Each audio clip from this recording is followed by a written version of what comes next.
Hello, friends. Hello, aspirants. My name is Hardeep from UPSC Mock Tests.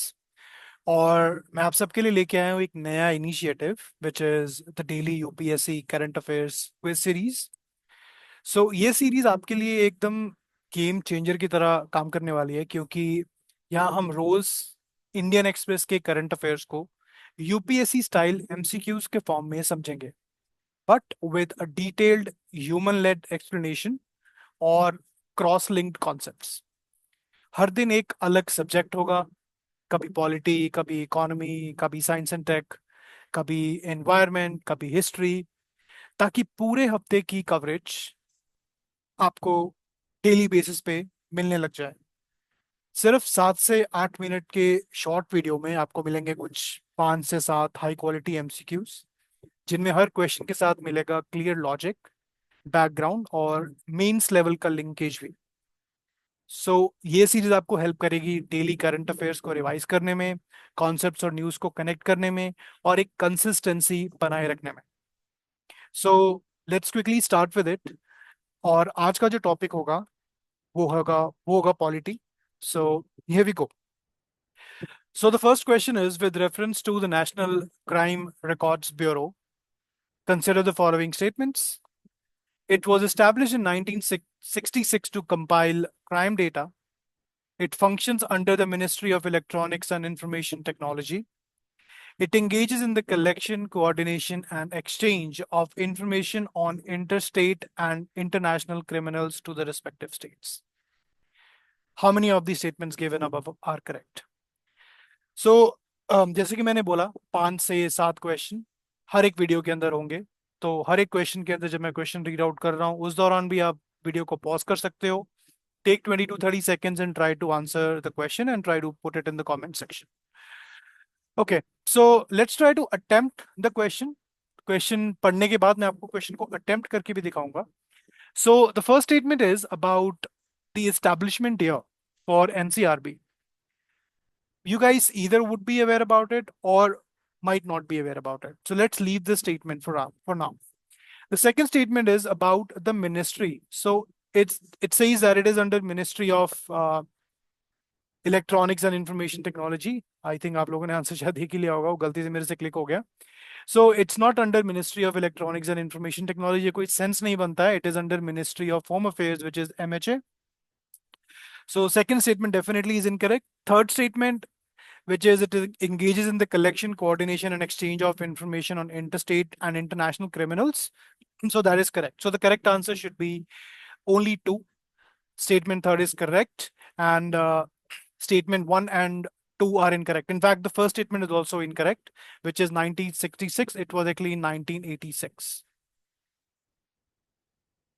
Okay, so only one statement is correct. अब ये question पूछा क्यों है? पूछा इसलिए क्योंकि एनसीआरबी ने अपनी 2023 की क्राइम इन इंडिया रिपोर्ट जो है वो रिलीज करी है। आप लोगों के लिए इंपॉर्टेंट है, आप लोग प्लीज जाके इस रिपोर्ट को एक बार ही देखना। Just try to collect the major points of this report, and that's why the question is here. Next, the president may, the next question, the president may from time to time prorogue the houses or either house, dissolve the house of the people, dissolve the council of states. Okay, so pause the video and try to answer the question.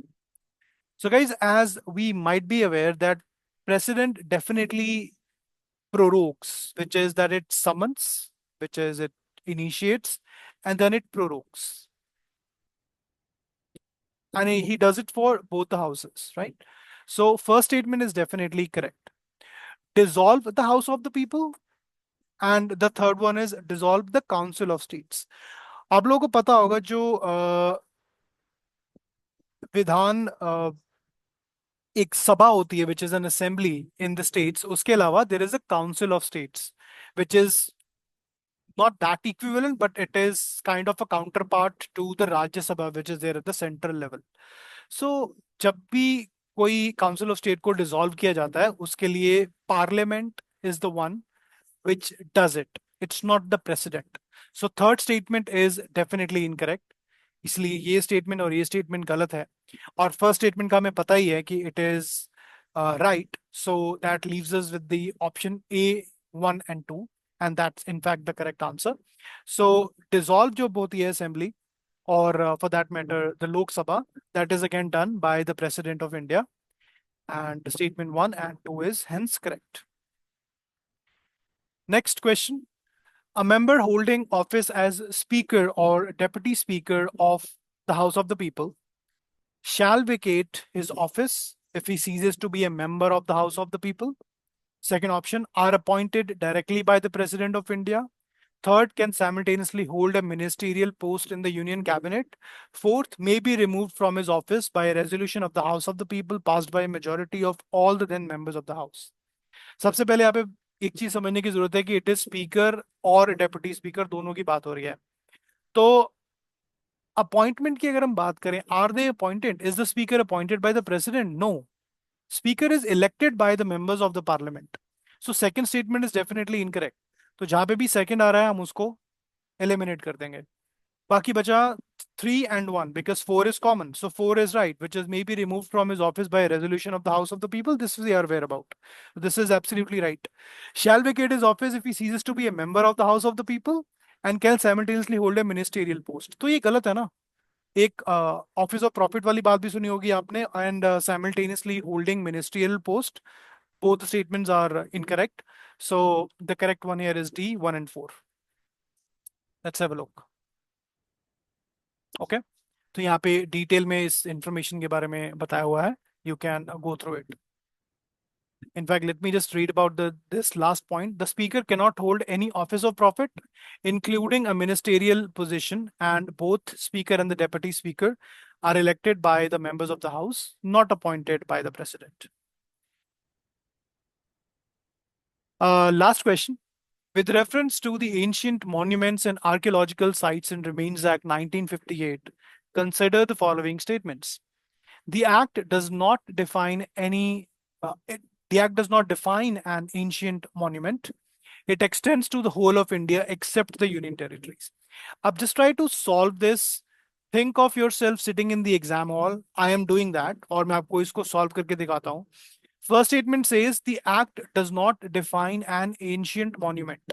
ठीक है, मतलब कि ancient monument की definition नहीं दी हुई है. पहली बात तो ये क्वेश्चन ही पूछना कि नहीं दी हुई है एक डाउट क्रिएट करता है कि ऐसा क्यों ही कोई पूछेगा, राइट? अगर दी है, मतलब अगर नहीं दी है तो उसको नहीं पूछने का कुछ सेंस नहीं बनता. बट अगर हम इसके नाम पे भी देखें एक्ट के, it says ancient monuments and archaeological sites and remains act. And it seems like that ऐसा हो सकता है कि एंशिएंट मॉन्यूमेंट्स और आर्कियोलॉजिकल साइट्स है तो एंशिएंट मॉन्यूमेंट्स की एक डेफिनेशन दी हो. So first statement hence is kind of incorrect. That's what we think.